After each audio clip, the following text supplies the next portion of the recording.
the meeting to order here. It's now 6:30 p.m. First item on the agenda is the modifications or changes. Does anybody have any modifications or changes to the agenda? No? If not, we'll pass on that. Next one is public comment, and I do believe that majority of you people here are here for the purpose of the Elm Street walkway. Is that correct? Yes. Correct. Okay, no other reason? Very good. We'll discuss that under item here, number 4. Next would be the review approval of minutes of February the 13th. Motion to second. Are there any errors or omissions? Have none. All those in favor signify by saying aye. Aye. Next would be the Elm Street sidewalk project. Receive public input on the contractual engineering design. We do have Doug with us here today from Lamoureux and Dickinson Engineers. He is able to answer any questions that you might have as it's now in its final stages. So with that, we'll open up the door. I think Doug has a short presentation. I can do a short presentation. No, I'm good, thank you. Just go over the, I think, the basic parts of the project. I think we had some new faces. Was anybody here October? We had a similar meeting? No. Yes, you were, gotcha. In October, I did the same presentation, but there's a lot of new faces, so I'm going to go through it again. As John said, this project has been in the works for almost 4 years now from its conception. We've been working on it for about a year now. It does have state and federal funding, so there's a real process we have to go through because the local match is just a small portion as far as how much Enosburg Falls has to pay for this compared to the state and the feds. So we have to abide by all their regulations. So it's a multi-step process. We are at preliminary plans. As John said, these plans are about 85% complete. We are also waiting for the state to issue what's called the categorical exclusion. They're looking at environmental impacts, historic impacts to wetlands, that sort of thing. So they're doing that while we're doing the design itself. So we're developing a set of plans. It's about 30 sheets long now.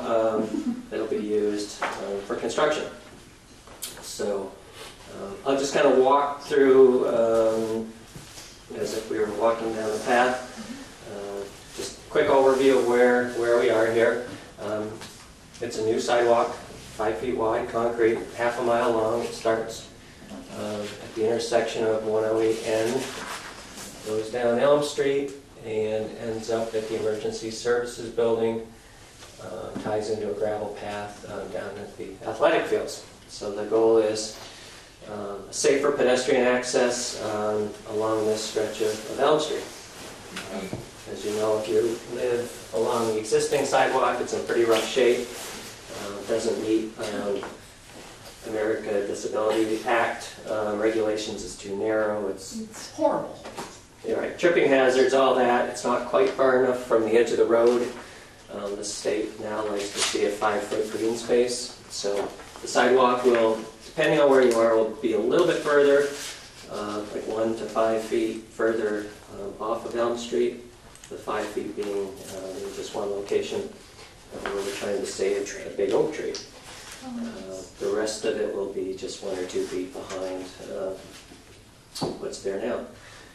So having said that, as I said, we're starting out here at 108N, full replacement of the sidewalk where it exists today, 5 feet wide. We will go across the driveways, whether it's gravel or pavement, with the sidewalk. So there's a kind of visual presence of the sidewalk crossing the driveways. If it just gives motor vehiclists kind of a constant reminder that this is a pedestrian access way when you see that sidewalk crossing.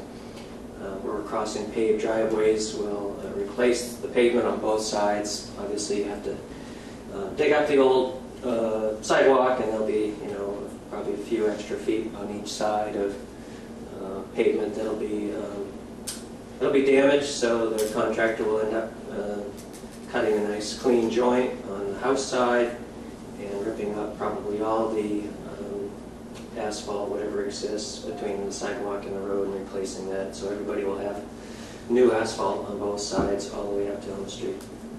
If it's a gravel driveway, similarly, new gravel will be placed between the sidewalk and the edge of Elm Street, and up to maybe 10 feet onto the property, depending on if there's any grade changes. So the sidewalk progresses down through here. Let's see, nothing too exciting here. Jogs out along the Jewett property, goes out around this 48-inch oak tree. Saving some of these major trees is important to the state, even though, basically because they feel it aids, or it sort of adds to the historic nature of the streetscape, if you will, by having these You big can't old have a trees. new one next week, so. And you can't have it, right. So, so that's that section of the path.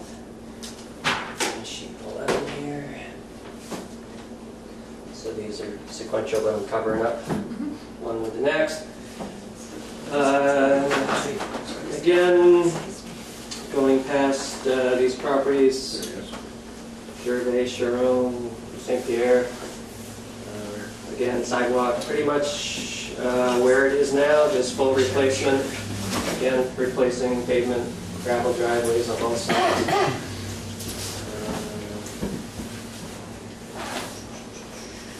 I'll go through this, and then if there's questions particular to your property, I can answer those.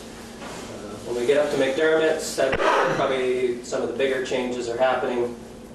Right now they've got about a 360-foot curb cut, and we're trying to reduce that so that pedestrians have a little more of a safe spot as they cross with all the trucks coming and going there.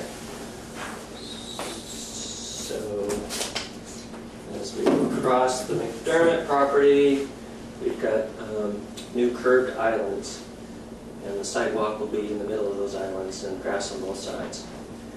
So there'll be an island here, a break to get into their shop here, another curved island, another curb cut here, and a third island, and then a little one here at the entrance to the automotive parts store. Drainage, because we're adding curbing and such right now, all the water sort of sheets across the asphalt, across McDermott's.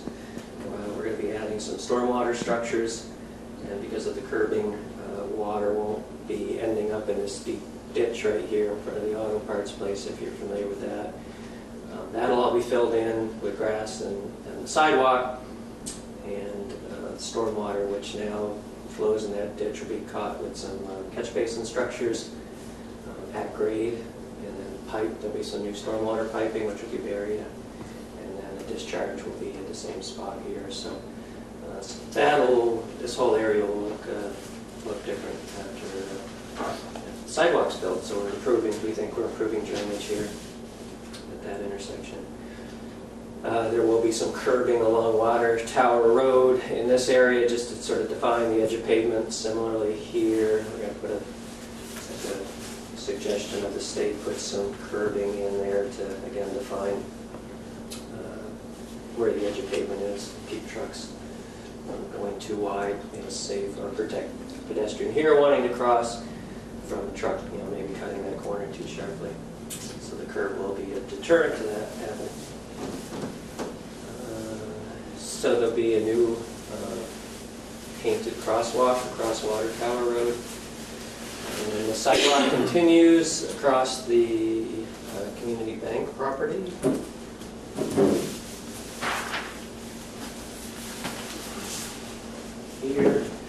Here the sidewalk is actually substantially on the bank property. The existing drainage ditch will stay, so it'll be sort of on their grass slope across their driveway. Again, we're doing some minor drainage improvements here, and then the sidewalk gets relatively close to the edge of the road in that location, because there's a wetland here, there's a culvert that we are needing to extend, but the state doesn't want us to do any filling of the wetlands, so instead of keeping this sort of alignment here, we're moving the sidewalk closer to the edge of the pavement so that we're not filling any wetland. So the stormwater will still end up going across here in this location. Once we get across the culvert, we can get a little bit further away from the edge of Elm Street again. This is the emergency services driveway right here. We're going to be crossing with a new sidewalk, similar to the driveways further down. And then the sidewalk will follow the edge of pavement all the way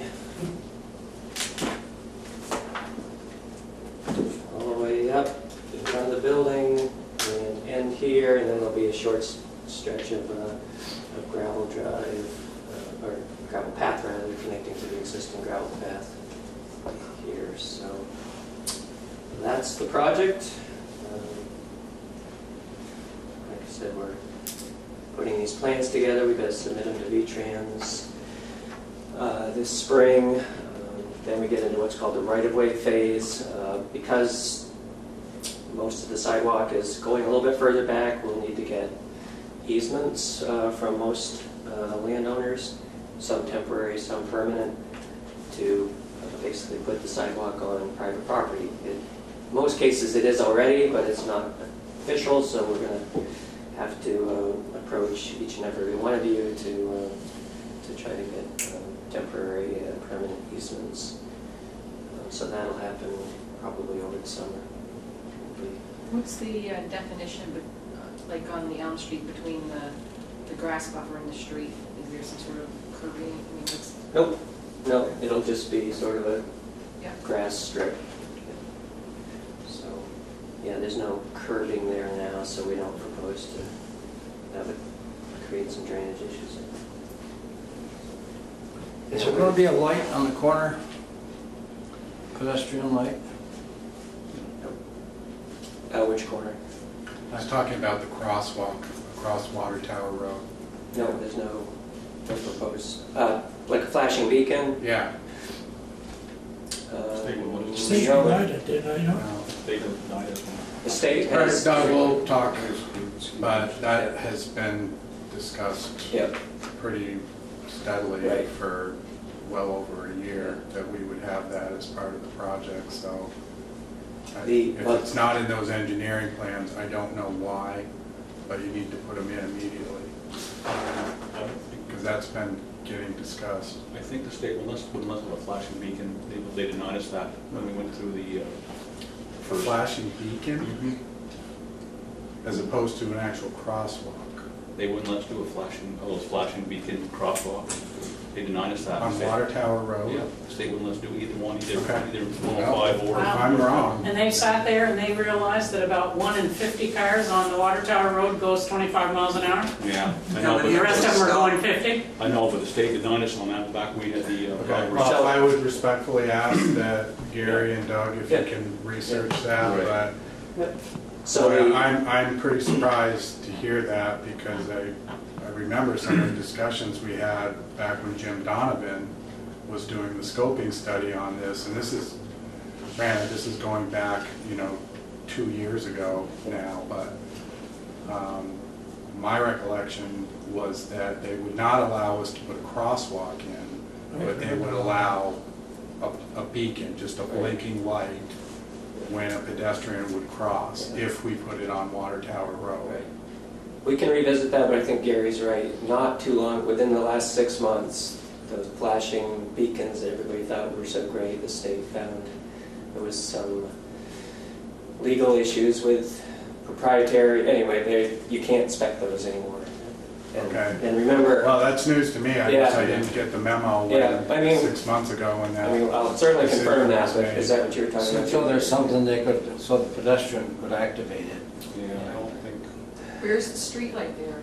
Is there one right on the corner?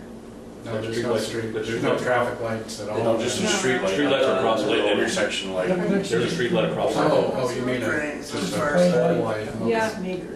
Like it would really light up that corner so somebody was standing there waiting to Needs to cross. happen. At the Hannaford, you've got 2 exit lanes and 1 entrance lane. Yeah. I mean, one of the issues we have is it doesn't show up very clearly, but there's an important line right here. That's where the state highway begins, headed that way, Yeah. and where it ends. So we have a little more flexibility from here all the way to the end. But once you cross that line, the state really starts to.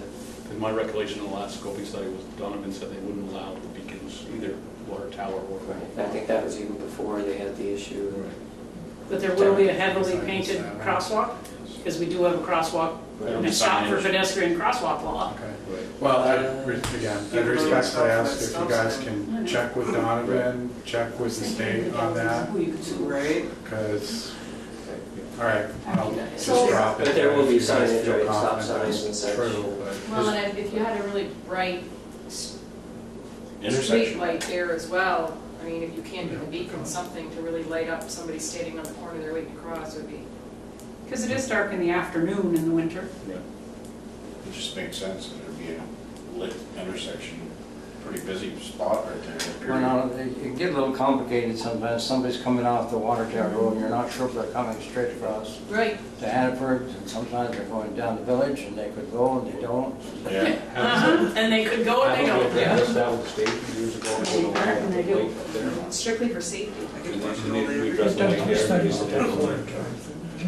I mean, you're talking just an overhead light? I think they addressed a stop light or I a missed light something there, state. that I knew. Right, a traffic light. I think they, But I the town had, I thought the that village they had said- required a light, built a Originally, they street, tried for a traffic light, and the state denied it. Right. We're just talking about a street light. Right, I know, Yeah. I'm just saying that we I don't know originally. what the answer was. Well, I think there should be something It was that the also- I thought they pedestrian said could that was activate. okay, but now hearing Stop the it, traffic. it wasn't. Also, there was a conversation with regards to Because we had speed that, bumps. Yeah. those And I remember that. V-Trans is not, And Ellen said, no, I sure shouldn't they're be gonna wise with give on that. Yeah. I'm presuming the crosswalk at the top of Elm before you get too far in there, the existing one, is that already handicap crosswalk there? You put them in town. but Where are you now? The top of Pleasant Street. Right, Yeah, Elm Street, Pleasant Street. yeah. I think that's all. Yeah, at the corner of Is that Yeah, already Pleasant and Elm. Hmm. handicap? I believe that's handicap. right, it has the detectors Yeah. before you step out. Yeah. Yeah.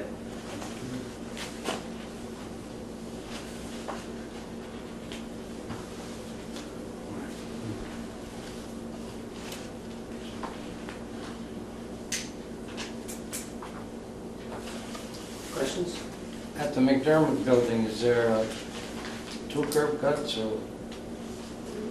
They're getting 1, 2, 3, and they're actually getting a 4th one because they had that house right off the. Yeah. But the third one goes into just their shop, what was it, the toy box. You got 2 big overhead doors facing the road there. Right. How wide are those cuts? Sometimes. They vary. We laid it all out as Mr. McDermott, whether he was happy with it or not. I mean, the state hasn't approved these yet. On that side of the street, I'm happy with it, so. So, let's see, this one in front of the shop doors is 40 feet wide, 50 feet wide, 35 feet wide. That one to the parts place is 30. And then there's one more, like I said, right here. I think it's wider than that, but I have to measure it. So we actually laid, with Cohen's went out and laid all these out with Mark McDermott, and he was happy. That day he was happy. It'll definitely look sharp. It's gotta be a little It's to be safer safe. than walking across the whole parking lot. Well, that's the thing, you know, Yeah, that's somebody scary. gets to here and there's a truck coming up, they have a safe spot to stop, you know, at these islands, so. Now, the state garage, is that the same as Eli's? Other side of the Is that the street. same curb cut? Yeah, those, I don't see the state garage on there, or the state garage and the Napa parts store, the same curb cut. Yeah, we had the same problem with Yeah. state on that. That's Yeah, what they call it. it's right here. But the So you state, pull up in and then, right, right? but the state garage, right, you go up Water Tower, you'll come in. No, No, it's right straight in between That's the those two state buildings. garage Yeah, entrance. yeah, that's right, their property is right here in the state of Vermont, yeah, so they're coming right in that way. Eli, do you share the, Our entrance is. See, we did that The sidewalk across the road was all addressed, but the state would not let us do that because we had to cross 105, which I don't understand it, but we had talked about the other side, but, I mean, you see the kids, that's where they go. They get done playing soccer and they head over to McDonald's. oh yeah. I agree with you completely. I think it's pretty, boy, cars come flying in, they start braking about then to comply with the town, and when they're leaving town, they're gunning it, I don't know. If they were to put the if you could have put the crosswalk across 105, I would have been all for changing the speed limit way out by Red Greens or something. They get 15 miles an hour, I don't care. Make it safer for the people crossing the road, but.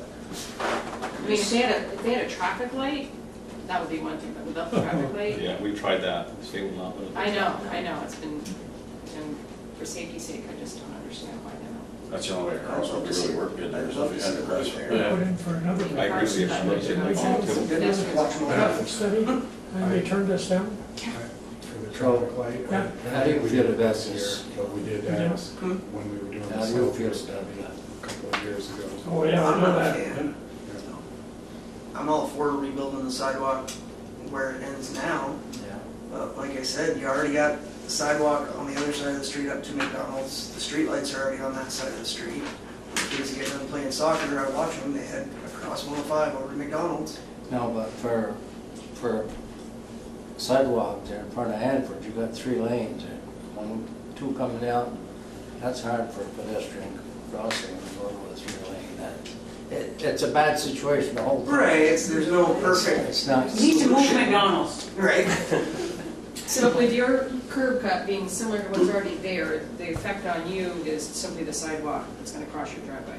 Sidewalk, I push a lot of snow there in the winter, so we're gonna have to find a different place to put snow. They're gonna fill that ditch where you would shove snow into now. Right. Yeah, I mean, the edge of pavement's here, so you'll still have, I don't know, will the village maintain those sidewalks in the winter time? On your driveway. Right, that's So yeah, you'll have. you're not gonna curve around the inside of the parking lot, are you? No, so you should be able to still push snow, at least here. And the other entrance isn't getting dealt with at all, right? Right. That's not gonna get impacted at all, I don't believe. I mean, visually, I think definitely it's, Who's maintaining the grass and those little islands? Out here? Yeah. Good question. Not me. Better use artificial turf. Just created a new job. Yeah. Yeah. Well, I think it'll probably end up being the village. Yeah, I'm It's thinking gonna down be- here, the homeowners may, just so their properties look nice, take care of it like they Some probably will, always some have. won't. some don't mow Right. now. Some don't do now, that's right. But it definitely, I think, it's gonna make it sharper, for sure. And it is a big entrance to town. Now, was there something to do with any signage? Is there any signage changes, or? Not too much, I didn't bring those sheets, I mean, the crosswalks, there'll be Yeah, new stop bars here, water tower and stop signs and such. Not a lot of extra signage. and on the how much, sidewalk. is that green space on the other side of the curb cuts? Right there? Like in McDermott's, Yeah, between this, right here, there and the road? Yeah, how much is that green space? about 4 feet. There's some potential to really jazz up the entrance to town. Yeah, 4 feet or so. When you push the sidewalk out towards 105 down near the emergency services building, how close is it gonna be to the pavement? Going up their driveway. Well, right before it by that little wetland you were talking about, they have to go out and around.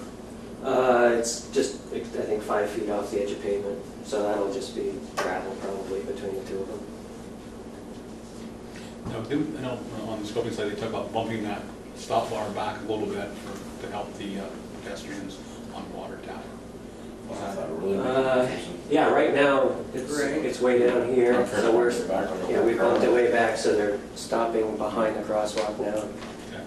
That's gonna confuse everybody coming out of McDonald's. And Hannaford's. Whose turn is it now? I really don't know now. That guy stopped way back there. Yeah, there's really no good solution. I mean, you can't stop people with the cars parked over the crosswalk. The only way to do it would be have the crosswalk right up against the pavement. Well, and the other thing is, it doesn't mean that they say no forever on a traffic light. We could keep pursuing it. I think it should be That's something right. that's continually to be pursued until someone logical realizes it's a safety hazard. But, you know, Absolutely. I don't think it should be, oh, they denied it, we'll never approach it again. I think you should continue to. Unfortunately, it's not. approach it. Common sense doesn't prevail. I mean, there's a thing called traffic warrant, so, you know, you have, when you look at an intersection and streetlights and all, you know, you look at traffic volumes and accident rates and all that, and it's all a big formula, so there's not a lot of, We don't have enough accidents yet to tip the scales, is that? Right. apparently not, Okay. or You not can get enough, one of them to sit on that corner. or for a maybe day. not enough traffic, or whatever. I mean, I'm not a Yeah. traffic engineer, but, you know, it's, Right. unfortunately, if you don't hit those thresholds, then the V-Trans There's is, some cars in the back there. We had the stats. We had the same problem on the intersection of 36 and 108 in Bakersfield. We had one accident there, and they were not right there either. You get a flashing beacon down off of Yeah. 36. Right. And that does help. That's extremely noticeable, and even if you're half asleep, you know Yeah. what you're about to do. Yeah, that's, some people anticipate that there's a stop coming up, but this here is just gonna be forever trouble. If you come off a water tower road, sometimes you'll sit there for 20 minutes waiting for traffic to go by. You know, you get a string of cars coming out of Richford or something, you're there for a long time. Well, and you start to see people as soon as one person goes, nobody stops. They just keep Yeah, going. right. Yeah, well, they went, so I can go. Right. Yeah, and that's what happens. If we can't have who decides on signs? Can we have at least like a crosswalk sign? Oh, Will yeah. that be, okay. yeah. Because it doesn't make sense. It seems it's a terrifying intersection. No, that bumped out, once you get off there, is that, I don't think there's anything, that's still state. that's still state, once you get to where right here? Yeah, Yep. because So that's this is line. state? Oh, no. That's No, they're trying to, Nathan told us not to put a crosswalk So there. the state starts here, and it's this. So if you went deeper, we're still under state purview about a beacon? I mean, if you bumped it in a little bit, would it not be there just a little bit? If they the state decided that the beacon's not legal. That's a good question. I mean, if you move it a few feet, then Yeah, it's add a couple of- beacon. Right. Well, it is, Pounds and of that's cement. why I come back to it. I honestly, I thought that we had gotten the thumbs up to do it, and I think that was part of it. I mean, the state doesn't own Water Tower Road, that's a municipal road. I don't quite understand how they could even say no to a beacon.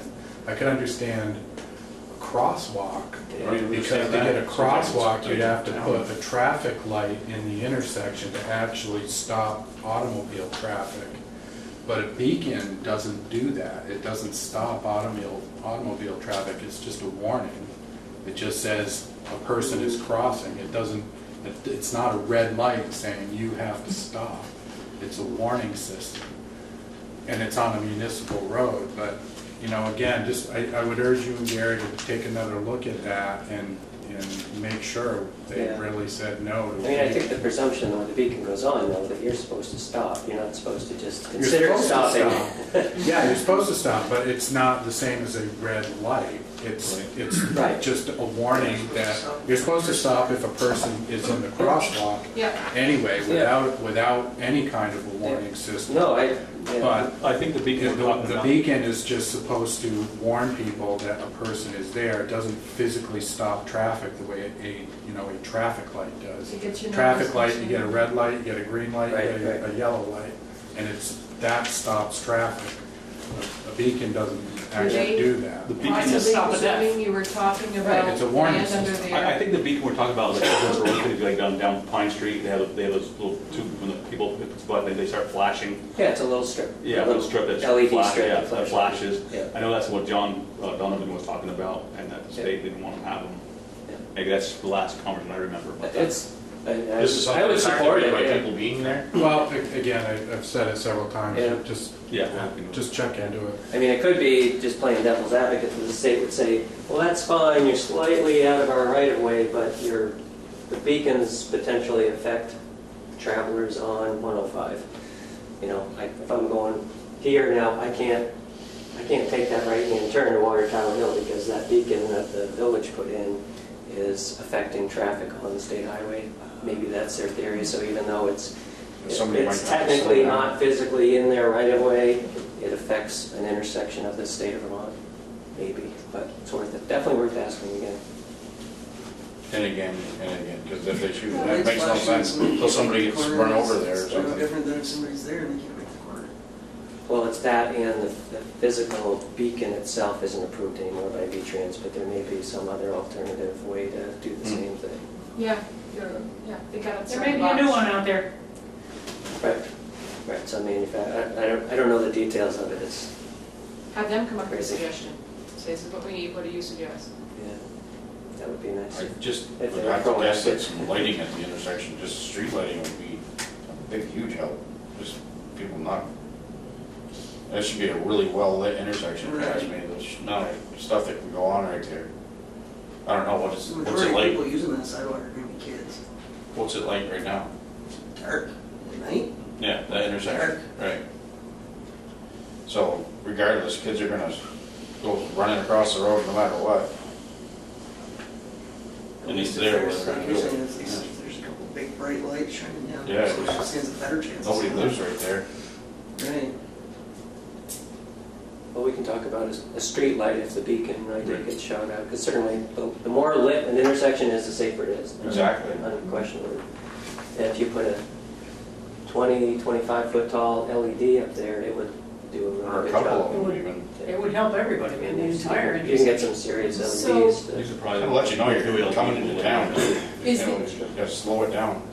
Easement piece gonna, so you got, I don't know, you got 15 property owners Mhm. or so. You get 12 that give you the easement and 3 that are holdouts. How do you, is there a plan to deal with that? Eminent domain. Not really. I mean, There's already a sidewalk there. You try to work it out. There's already a sidewalk crossing everybody's property there, right? Yeah, you can run attorney to know. I mean, that certainly seems to make sense. How much of it are you gonna eat up, the property on the north? If I owned the property before the Jewett property, because the Jewett property is the truth. So if I owned that one before, and the sidewalk's already going across some of my property now, how much more of my property would that eat up?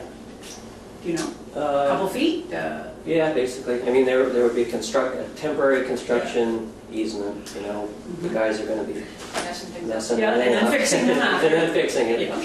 And then the permanent easement, I don't remember, it's just a few feet behind, so that the village can plow and maintain it It's not without. like it's Towards, 5 or 6. And it's, right now they've got way a back, yeah, way back crack before the that. sidewalk. Well, yeah, I mean, I'm just trying to think of reasons for them to all say yes. Yeah,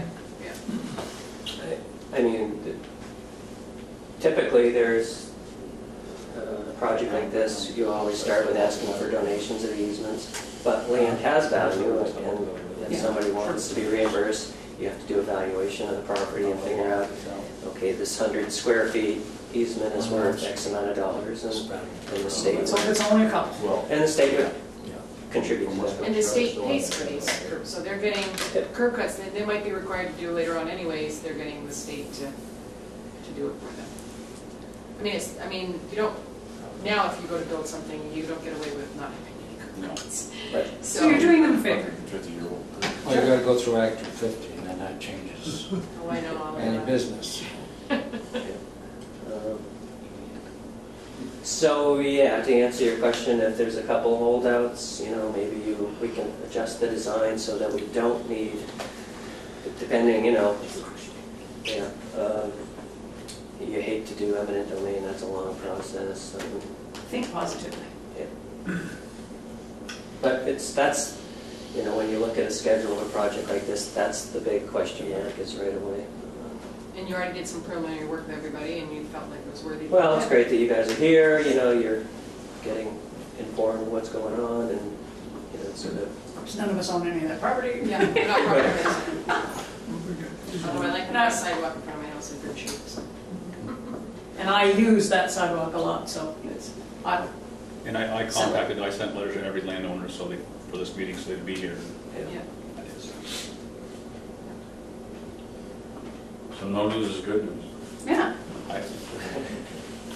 Well, I'm excited that it's really gonna, I think, help the landscape, and it's gonna look a little more inviting coming into town, and it's gonna provide I think this will definitely dress it up this section. something, you know, on the way to the It's rec gonna be fields. a little more welcoming and it's gonna be Should have been safer. probably definitely built for it.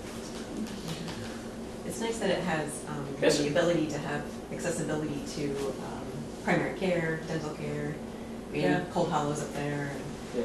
So that's kind of nice for people that might not have transportation or other access. Do you think the state would consider where you're bumping up the sidewalk to protect the wetlands that, I'm assuming they're class 2 wetlands, or what are they there, yeah? That they would entertain you building a water garden to replace the wetlands on the other side and just leave the sidewalk straight? You know what, we have to get all those environmental permits early on, so we've actually got a permit to do the impacts that we're proposing. Mm-hmm. So I guess I'd say we're probably just gonna let it lie at this point, since we have a permit in hand to do those impacts.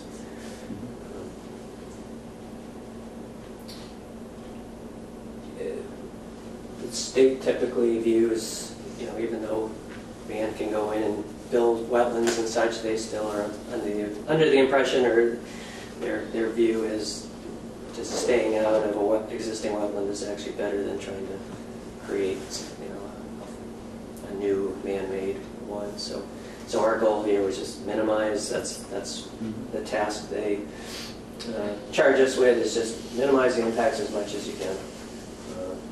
So that's Where are the we ended up. wetlands we're talking about?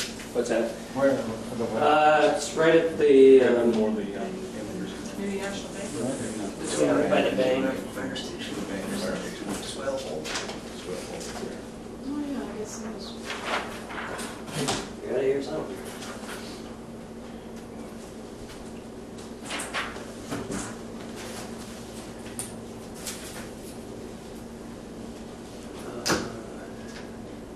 So the bank entrance is right here.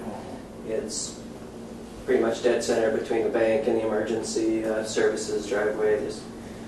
All it is just a depression, wet ditch. depression, that ditch, right? But because there's once you get down here, I think the wetland is here, and it kind of narrows up here, but because they're all connected hydraulically, if there's a class 2 wetland here, it's... The wetlands on the north side of the road, Yeah. 105 would be beyond the emergency building, if there is any there. Right, it would have to be. Yeah, how close is that sidewalk to the road? right here it's 5 feet. Very. That would be another place where somebody could get black. Which, remember, I mean, visually it looks really tight, but remember that's what it is down at the other end too, is 5 feet. It just so happened that with the drainage and everything here, the bank early on said, we don't care. If you want to go way out onto our front lawn, go for it, so. Oh, right, so that's more of a bump in than a bump out. Yeah, Okay. so, right, it looks super close here, but it really isn't any closer than at the other end. It's just that that's substantially. You say the ditches between the sidewalk and the Right. 5, there's no ditches there. Yeah, in front of the bank, that ditch will stay there. So, you know, in front of the bank property, you know, you have almost 15 feet from the edge of the pavement to the sidewalk, so.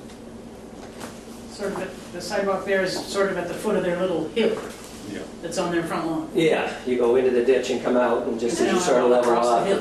it's right at the top of the knoll, if you will, there. Yeah.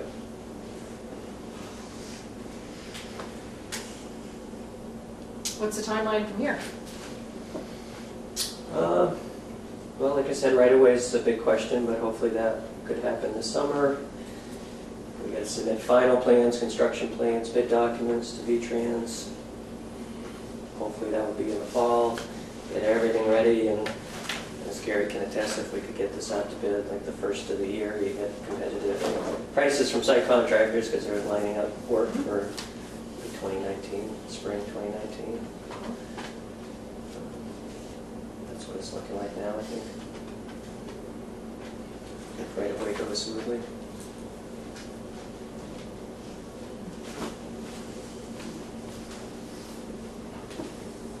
Any other questions, or? I'm sorry, John. Not ignoring you. if it sounds like we're wrapping this up, have something that I guess we should bring up, given that the point of this is to take public comment.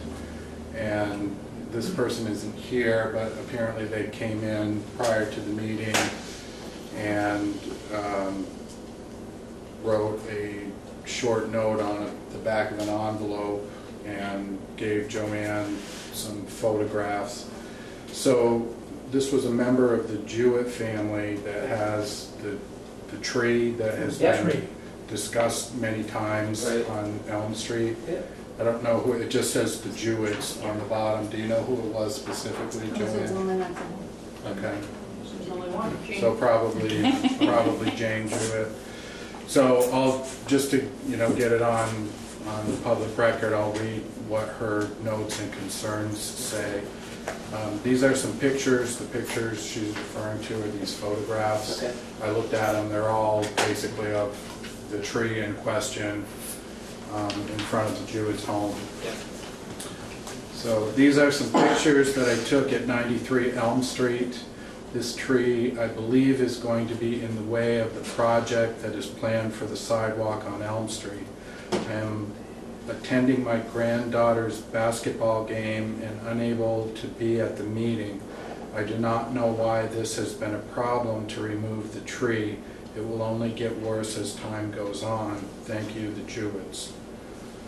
So this is a note that she left with her comments for the public about that particular tree in the project. This tree has been brought up, I think, at every one of the public meetings we've had, so. She has come to me a couple times about. Yeah, I know she's spoken to Leonard Sharon about it as well. So. But as of now, it is still planned that the sidewalk will go around the tree. Board of Trustees, if you want to change that, you need to make that change as soon as possible, because I think we'll have to inform the state about that too, as part of the permit process, if you're going to change the design of, because that would be a design change from the way the project is right now. If you take that tree out and don't go around it, make the sidewalk more straight. Is the tree healthy? I'm not arborist, I couldn't tell you. I mean, I think it's healthy, but I'm not arborist, I couldn't. Have Nancy come and look at it. We trimmed it last year for Mrs. Jewett, because she has a maple tree behind it, so we did some trimming last year on it. And isn't there projects that are ongoing about trying to plant trees along the state historic? It's kind of against the grain of. To me, Yeah, I'm just saying these are her comments. So. I can see where that might lead. Might what? I can see where it might lead in terms of easement.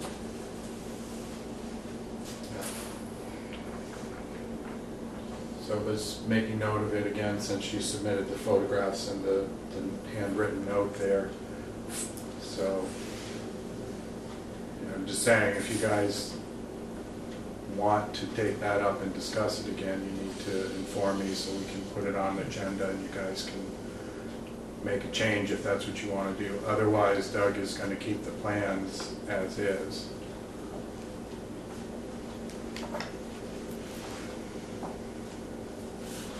And I don't think it's as simple as just directing me to say, show on the plans for it to be cut down. I think it would have to be, the board would suggest that we, further evaluate the potential to take it down. I mean, there may be What's the reason? people at the state that would not be, if it's a healthy tree, they would have a real hard time. You have to demonstrate to them why it has to be done. Right. Yeah. So, yeah, again. I mean, I don't fall either way on either side. I'm just saying. Right, just outlining the I don't think it's process. right that it's been flagged as a historic feature, for lack of a better word, that I think we'd have to get approval from someone to take it down, I guess is my point. Sounds like that's not gonna be a problem. No, not from the state. From this, For the owner anyway. That's my question. What's the reason we're keeping it? It's historical or whatever. It's over 100 years old, isn't it? It's physically in the right of way. It's in Elm Street right of way. It's not, certainly we're Yeah. not taking a, wouldn't be up for discussion if it were totally on the Jewett property. I think we'd have to protect it. But being in the right of way, there is some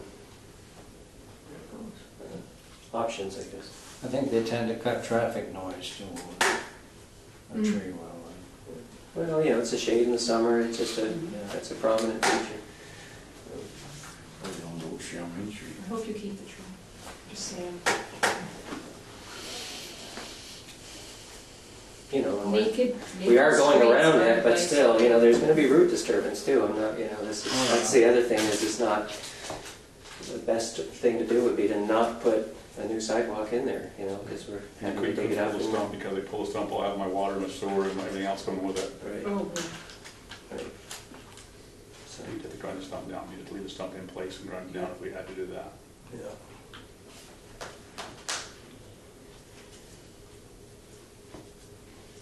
don't delay any further. So if I would just need some directive from you folks as to whether we should pursue looking at the option to take it down or just leave it as it is with the intent to save it. Well, this is, as I said, I think we've talked about this tree every public meeting we have had, and so far the trustees have said, leave the designs as they are, and that's why I'm saying, I think at this point, you need to tell me somebody on this board wants that tree to be cut down, and then I can put it on the agenda for a meeting for you to discuss. Otherwise, I feel like we've talked about this many, many times at this point, and nobody has said to me, and certainly not in a public setting, that you want the design of that sidewalk to change as it is right now. So I'm not going to schedule it for a board agenda unless one of you tells me you want it to be on the board agenda. Well, there's a reason the tree is being left there to start with, I guess. I didn't think we were able to cut it, so. No, that was laid out as an option even early in the scoping study. I mean, we had big discussions when we were doing the scoping study about whether you wanted the tree to stay there or you wanted the tree to get cut down. And the board said, if you can, try and design the sidewalk around the tree so the tree stays there. But again, that's going back, that scoping study was done 2 years ago now. July 30th, 216. You got the date right there, Walter? Well, I think it's in that report. That might be right there. Yes, yeah. Yeah. July 30th, 216. Right. Where I think they recommended that it has value, and I'd have to reread it to see what the wording was around it, but I think it certainly flagged it as a valuable asset to be considered as part of the project. But they didn't draw any other conclusions, I don't think. It's too bad to cut a perfectly good tree if it is good. You have to rehome all those It's squirrels. taken 100 or so years to grow. Yeah, I'm not an arborist either, but oak trees don't grow that quickly. There's And we don't have very many left. There's some big cities, historic cities, and they've got huge trees in the sidewalks. They're raising the sidewalk 2 or 3 feet up in the air, Yeah. and they're still there. Oh yeah, And they'll be there for years. some projects go all out to save trees with retaining walls or whatever to accommodate them. This is relatively straightforward, just to adjust the sidewalk a little bit to the north. Yeah, it's a little character, Yeah. for sure. Gives the tree even more, a little more important. Yeah, no, you're right.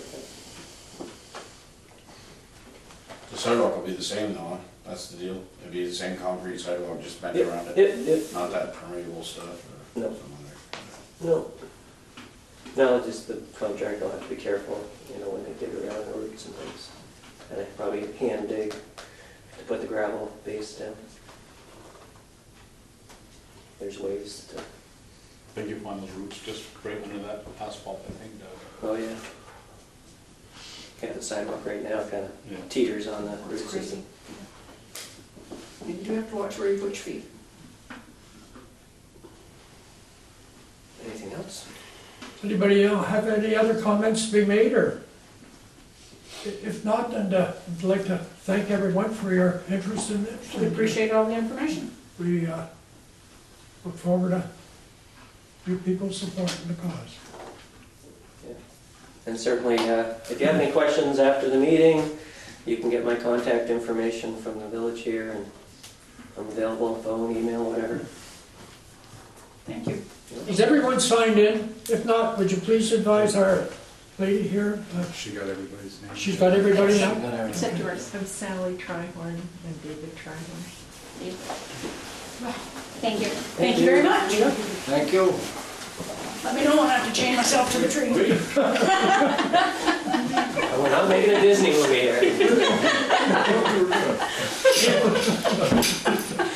I'll be whatever her name was for the red ones. Save yourself.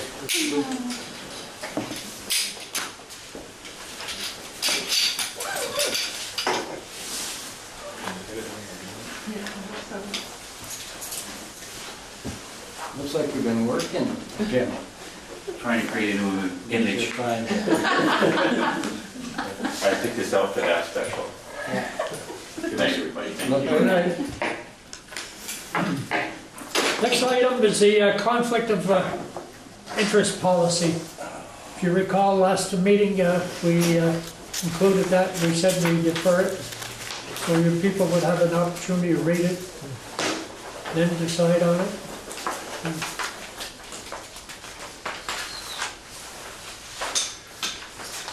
Does anybody So have maybe any questions? I can refresh people's memory a little bit if you Yeah. want. Yeah, with sure, this. go ahead. So, this has come about as a result of legislation that was passed at the end of our state legislature's last session and ending in July 1, 2017. And as part of that, our state legislature mandated that all municipalities in the state of Vermont will have a conflict of interest policy. They also mandated it for themselves as well, so the legislature now has to have a conflict of interest policy for its members too. But they, along with that same statute, they also included all local governments in Vermont must have a similar conflict of interest policy. And so I contacted Vermont League of Cities and Towns, asked them, what they had as a model policy, because I was aware they had been working on one that they could share with all of their members, of which we are a member too, of Vermont League of Cities and Towns. Because we're all of us in the state are going to have to do this. And so the draft that you have in your packet is the model conflict of interest policy that was put together by Vermont League of Cities and Towns. So it meets all of the criteria that our state legislature set out in the new statute that they adopted July 1st. But you do have some time. There's Just coming July? You actually have until July of next year. Oh. You have until July 1 of 2019 to adopt it. So they gave a lot of time for municipalities to think about this and look at it. But, I figured I might as well put something in front of you guys for you at least to be thinking about. Yep. But there's no time pressure. We still have plenty of time in which you have to consider it and adopt it. You've got over a year to do that still. So open to any comments, suggestions that you guys have, or if you just want to think about it a little bit more, that's fine too. You got plenty of time. Or if you're happy with it and you want to adopt it right now, that's fine too. Whatever the pleasure of the board is. You have one up there? Must be. I don't have any problem with it myself. It's prepared with, through their attorneys and all, so I mean, I think if we were to approve it and they find something else of a serious nature, I'm sure we would be advised of it, wouldn't we? Yeah, I'm sure we Sure. would. You don't have any? No, I think we should adopt it. Yeah, I do. Yeah. Well, If you want to do it now, or? if you're interested in adopting it, then I'll If you accept the want. motion to that effect. Yeah. Motion, I'll make the motion to adopt it. okay, I'll second it. second, all in favor, say aye. Aye. Aye. Aye. Okay, we'll adopt it, Okay. get it out of our way. Very good, so, you know, there's a couple of things in here that are just fill in the blank. Yeah. You know, Yeah. like just insert our name, Yeah. the date you had adopted it, stuff like that. But, so And we'll went to our make manual that, for policy. right, so we'll make those changes then, and so you have just adopted this. This is now the village's conflict of interest policy, so we'll add that to our policy booklets. Okay? And the staff will be advised that we have, okay, so we're covered. That was easy. Next item is mutual assistance, Enosburg Falls Swanton Electric Departments. There's a little note in here with regards to what they're proposing. Yeah, there's, so if you flip in your packets, you'll see an email from Dave Westcomb, our head lineman for Enosburg Falls Electric, to me. And Dave is outlining an idea that was actually brought up by Swanton Electric. Dwayne Kuchar, who's the head lineman, Swanton Electric, and Dave Westcomb had a conversation last week. An idea that I think could be mutually beneficial to both of our electric departments. And that is, Swanton was wondering if we were interested in doing a swapping of labor between our two electric departments.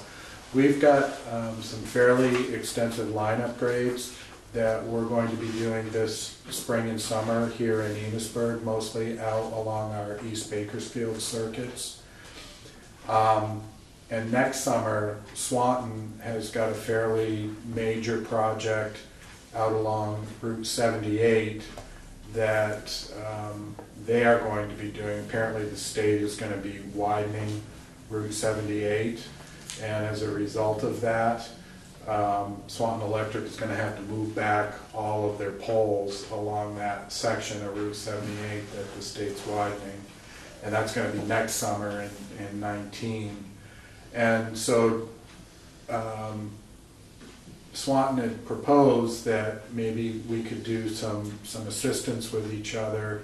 They could come in and help us with our line upgrades this spring and summer out on the East Bakersfield circuit. And then next summer, we would send some assistance to them to help them with their Route 78 project. Sounded like a good idea to me. I would think so. So the idea is, you know, it would just be, you know, kind of a tit for tat. We wouldn't charge them for our services. They wouldn't charge us for their services. We would just assist each other, you know, mutually and leave it at that. It's just a handshake type thing. Yeah, and there wouldn't be any money exchange between us. They would lend us they would lend us their line crew to help them when we needed it, and we would do the same for them next summer when they do their Route 78 project. And it sounded like a good idea to me. You know, our line crews work. It increases your resources at the same time, you know. Yeah, I talked with Dave Westcomb to, you know, make sure he felt like we would be getting enough, you know, value out of this on our end. And he said, yes, absolutely, we could really use some help. Our guys are going to be, you know, very busy this spring and summer doing those line improvements out on the East Bakersfield circuit, and he said, yeah, they could absolutely use the help, so I think it'll work out well if you guys are okay with that concept. Well, that's for everybody's benefit to have a good line of communication and work with them. Yeah, and you know, these line crews work together all the time, as you guys know. You know, if we have an emergency situation or a significant power outage, Yep. Swanton Electric is our first phone call for assistance, and you know, they always help us when we're in need, and vice versa. If they have an emergency and they need some help, we send our line crews to help them first too. And in addition, our line crews do all of their monthly safety training meetings together, so they work together at least one day a month anyway through those safety training meetings, and we just have a good working relationship together between the two different crews, and I think that'll, you know, continue to help foster that. Well, we don't need to take any. No, not necessarily, just, you know, wanted to throw that by you guys and make Yep. sure you were gonna be okay with Yeah, that sure. if we did this arrangement with them. Should be good for everybody. I think Okay. it's beneficial. All right, good.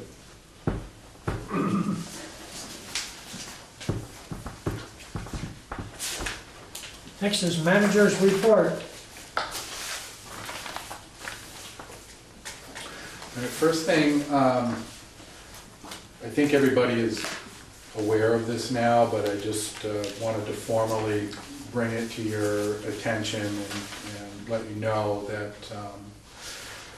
we are no longer providing a Dropbox service for payments. People probably have become aware of that.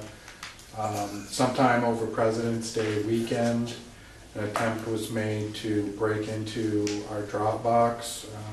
They did do some damage to the exterior of the wall and the slot that, you know, you dropped your payment into. Fortunately, the attempt was not successful. They did not get into the Dropbox. But this activity, you know, made it a little more clear, you know, the level of exposure that we have in allowing people to have that kind of service here in the building.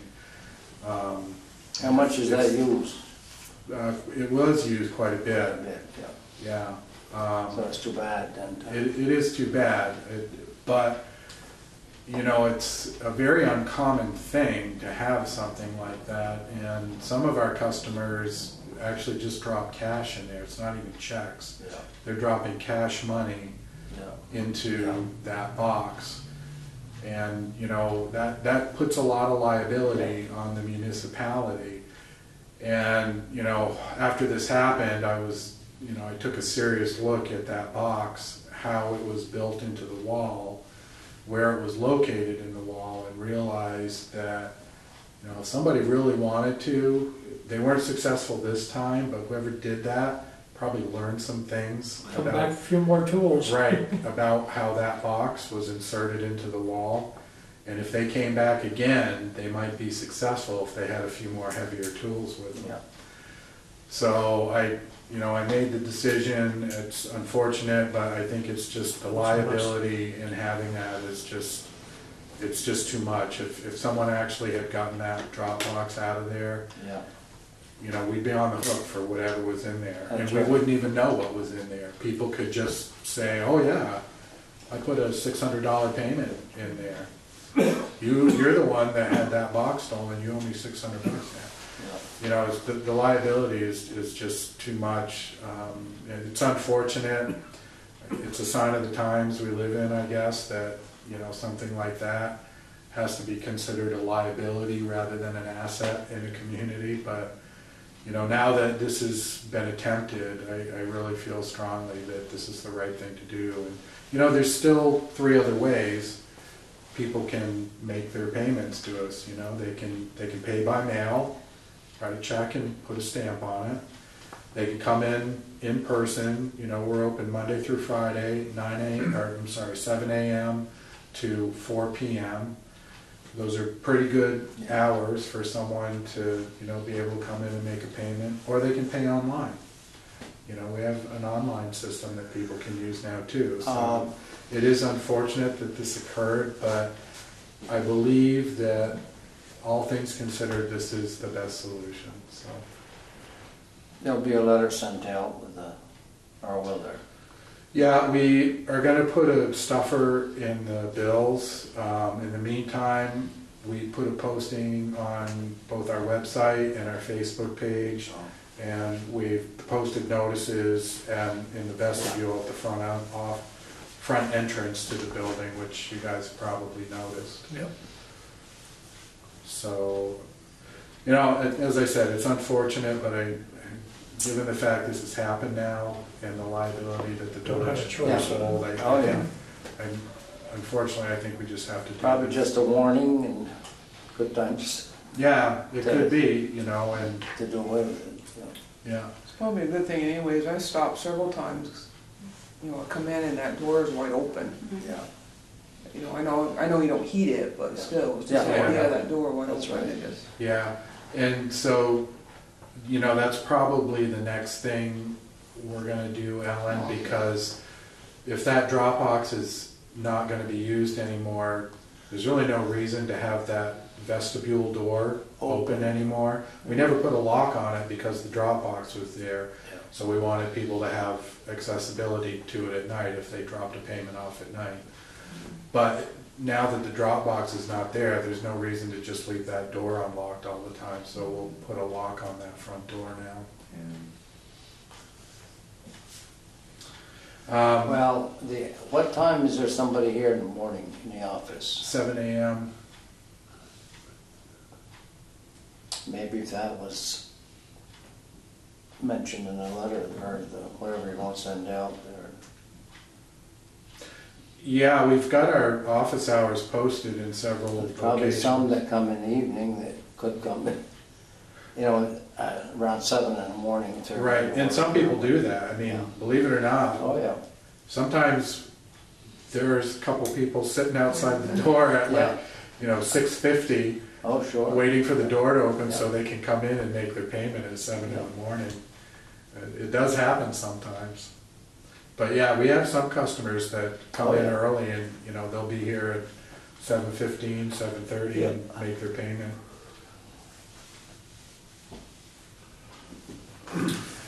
Next thing, wanted to make you guys aware concerning the hydro renovation project. We had another change order. This is a change order number 8.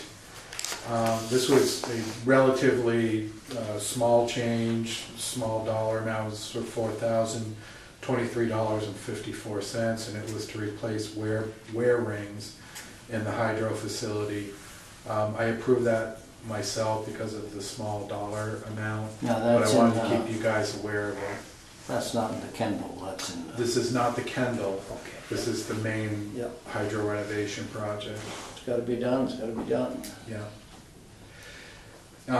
Still well within Yeah. budget with that, Yeah. so that's not a concern. Also wanted to make you guys aware that in the town of Enosburg annual meeting, there is an article in the town's warning which will call for the ability for the town of Enosburg to enter into tax stabilization agreements. And attached to the manager's report, I put a copy of that page in the town's warning that has that article, so it's article number 4. I circled it down at the bottom of the page. Just wanted to make you guys aware of that. Then last thing, as you guys know, our next meeting is our annual meeting on March 13th. So just wanted to throw that out there. Do you guys have any It's on questions? Tuesday night. Tuesday night, 6:30 p.m. Yeah. up at the high school auditorium. So just wanted to throw it out there. Do you guys have any questions on your mind right now? And if not, you know, if you think of something later in the next couple of weeks, just let me or Joanne know and we'll do our best to find the answer for you if you've got a question on something. Got the annual reports in yesterday, so I think everyone got copies of that. Yep. And we've got copies available here at the main office, also a copy up at the town clerk's office, and there'll be copies available at the town of Enosburg library as well. There's many pictures in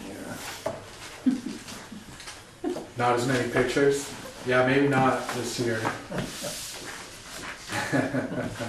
We got a few more graphs though. Yeah, I see that. Yeah. And they're prettier. That's right, I caught it.